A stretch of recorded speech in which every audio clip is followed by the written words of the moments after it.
Quoi? De l'arithmétique au bac? Non, sérieux? Tous les futurs bacheliers en sueur.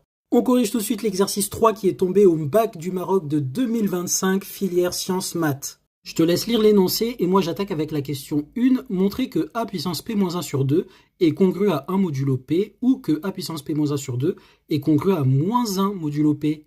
Eh bien déjà on nous dit que a est un entier qui est premier avec p, c'est-à-dire que comme p est un nombre premier, p ne divise pas a. Et on a donc tout donné sur un plateau, les hypothèses validées du petit théorème de Fermat que l'on va donc appliquer, et on a que a puissance p moins 1 est congru à 1 modulo p.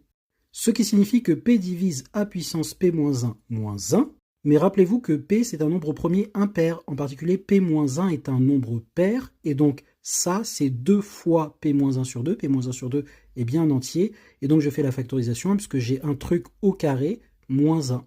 Donc j'ai ceci 1 au carré moins 1 carré, donc j'ai ça moins 1, facteur de ça plus 1.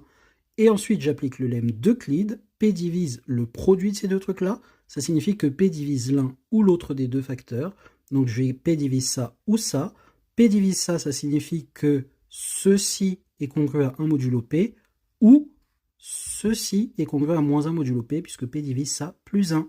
Check. Question 2, on considère dans Z l'équation ax carré congru à 1 modulo p. Soit x0, une solution de cette équation, a montré que x0 puissance p-1 est congru à 1 modulo p. On a donc que x0 est une solution de l'équation, ce qui veut dire que x0 vérifie ceci, ax0 carré est congru à 1 modulo p. Ce qui signifie que p divise ax0 carré moins 1.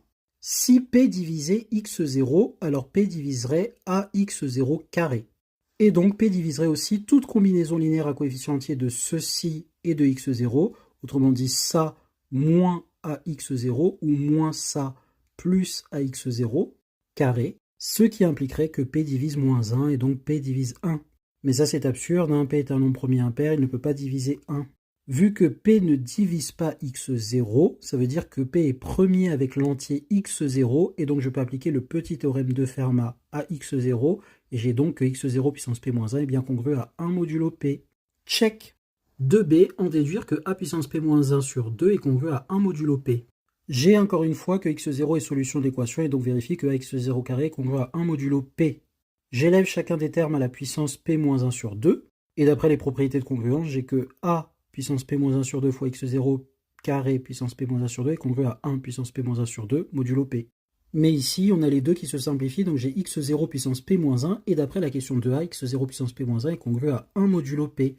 Donc par propriété de congruence, vu que j'ai ça fois ça, je peux dire que ça fois ça est congru à ça fois 1 modulo p, et ça c'est congru.